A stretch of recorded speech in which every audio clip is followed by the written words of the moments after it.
नमस्कार। आज हम एक बहुत ही अहम, पावरफुल और प्रेरणादायक कथा का विश्लेषण कर रहे हैं। जी। महिषासुर मर्दिनी, धर्म की अधर्म पर विजय। ये हिंदू परंपरा की एक बेहद प्राचीन और कहना चाहिए प्रभावशाली कहानी है। बिल्कुल, और इसकी जड़ें काफी गहरी हैं, बहुत महत्वपूर्ण। हमारे आज की चर्चा जो है वो मुख्य रूप से दुर्गा सप्तशती और इससे जुड़े अन्य प्रामाणिक आध्यात्मिक ग्रंथों पर आधारित है। हाँ, कोशिश यही रहेगी कि हम इन स्रोतों से मुख्य बातें और गहरे अर्थ निकाल सकें। आज का मिशन यही है। हाँ, क्योंकि ये सिर्फ कहानी नहीं है, इसमें प्रतीक भरे पड़े हैं, गहरे छिपे हैं। चलिए महिषासुर से शुरू करते हैं। एक शक्तिशाली असुर था, है ना, जिसे भैंसा दानव भी कहते हैं। जी हाँ, और उसे ब्रह्मा जी से एक आप कह सकते हैं खास वरदान मिला हुआ था। ये कहानी का एक अहम मोड़ है। अच्छा, वो वरदान वाला पॉइंट कि कोई पुरुष, देवता या असुर उसे मार नहीं सकता। हाँ, केवल एक स्त्री ही उसका अंत कर सकती थी। बिल्कुल। और इसी वरदान ने उसे अजय बना दिया और फिर अहंकारी भी। हाँ, शक्ति का अहंकार। एग्जैक्टली। सप्तशती में ये बात साफ दिखती है कि कैसे शक्ति मिलने पर विवेक खो जाता है। उसने स्वर्ग पर कब्जा कर लिया, देवताओं को वहां से भगा दिया। अच्छा। यहाँ असुर का मतलब भी समझना जरूरी है।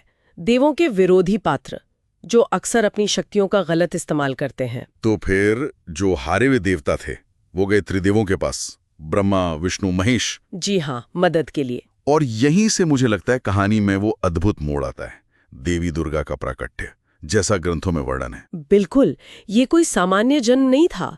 सभी देवताओं के अंदर से जो दिव्य तेज, जो डिवाइन एनर्जी निकली, हाँ, उसके मिलित रूप से, उसके संगम से देवी दुर्गा प्रकट हुई।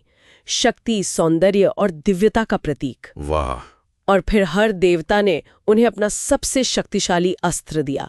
शिवजी ने त्रिशूल दिया, विष्णु जी ने चक्र, इंद्र ने वज्र, हिमालय ने सिंह वाहन दिया, है ना। जी हाँ, वरुण देव ने शंख, वायुदेव ने धनुष बाण।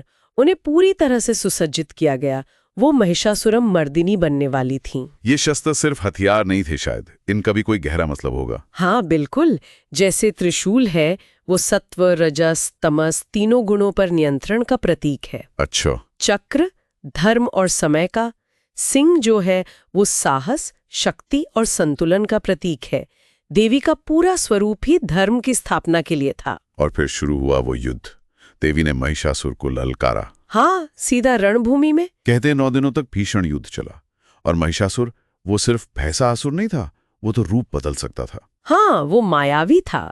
दुर्गा सप्तशती में वर्णन है कैसे उसने भैंस, सिंह, हाथी, एक महान योद्धा, ऐसे कई रूप बदले देवी को भ्रमित करने के लिए। ये रूप शायद बुराई के अलग अलग चेहरे हैं, कभी डरावने, कभी लुभावने। बिल्कुल सही। लेकिन देवी अडिग रहीं। उन्होंने उसके हर छल, हर रूप को पूरी तरह से परास्त किया। और अंत में 10वें दिन, जिसे हम विजयादशमी कहते हैं, जी हाँ, विजयादशमी को उन्होंने अपने त्रिशूल से महिषासुर का वध कर दिया। धर्म की अधर्म पर विजय। और वही विजय का दिन है, इसीलिए दशहरा या विजयादशमी मनाया जाता है। और नवरात्रि, वो 9 रातें, देवी के 9 रूपों की पूजा, वो इसी 9 दिनों के युद्ध का प्रतीक है।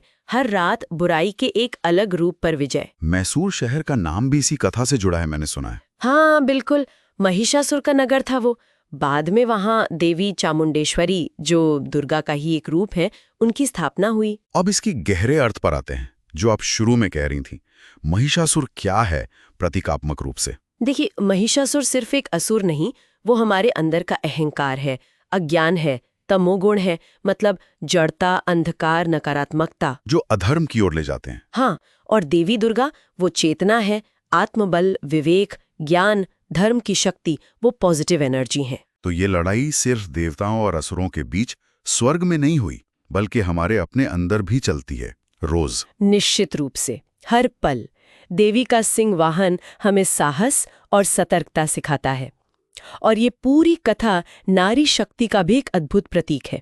स्वतंत्र, शक्तिशाली, रक्षक।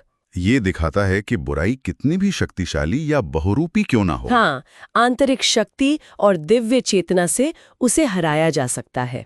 और आदि शंकराचार्य का वो प्रसिद्ध महिषासुर मर्दिनी स्तोत्र, अयि गिरि नंदिनी, जी, वो भी तो इसी विजय की गाथा है। आज भी कितना गूंजता है ये स्तोत्र। बिल्कुल, वो स्तोत्र देवी के पराक्रम और महिमा का मतलब एक अद्भुत गान है। जैसा कि शास्त्रों में भी कहा गया है, या देवी सर्वभूतेषु शक्ति रूपेण संस्थिता, नमस्तस्यै नमस्तस्यै नमस्तस्यै नमो नमः। अर्थात वह देवी जो सभी प्राणियों में शक्ति रूप में मौजूद हैं, उन्हें बारंबार नमस्कार है। जी, ये याद दिलाता है कि वो दिव्य शक्ति कहीं बाहर नहीं, वो हमारे भीतर ही है, बस उसे जगाने की जरूरत है। ये वाकई एक गहरी और प्रेरणा देने वाली कहानी है, जिसके कई लेयर्स हैं, जैसा आपने कहा। हाँ, बिल्कुल। और अंत में सोचने वाली बात यह है कि महिषासुर मर्दिनी की कथा सिर्फ अतीत का किस्सा नहीं है, ये आज भी उतनी ही प्रासंगिक है। कैसे? हमारे अपने जीवन में अहंकार, नकारात्मकता, लालच, ये सब हमारे अपने महिषासुर हैं, है ना? सवाल ये है कि हम अपने भीतर की दुर्गा, अपनी चेतना और आत्मबल को कैसे जगाएं और इस आंतरिक युद्ध में धर्म की विजय कैसे सुनिश्चित करें। ये प्रश्न विचार करने योग्य है। बहुत खूब। इस गहन चर्चा के लिए धन्यवाद। ये वाकई सोचने पर मजबूर करता है। जी। ऐसी और आध्यात्मिक चर्चाओं और सामग्री के लिए हमारे ऑनलाइन पाठशाला चैनल को लाइक, सब्सक्राइब और शेयर करना न भूलें। जरूर। और हाँ, अगर आप स्तोत्र, रंगोली या संगीत में रुचि रखते हैं, तो हमारी ऑनलाइन कक्षाओं से जुड़ने के लिए स्क्रीन पर दिए गए नंबर पर संपर्क कर सकते हैं।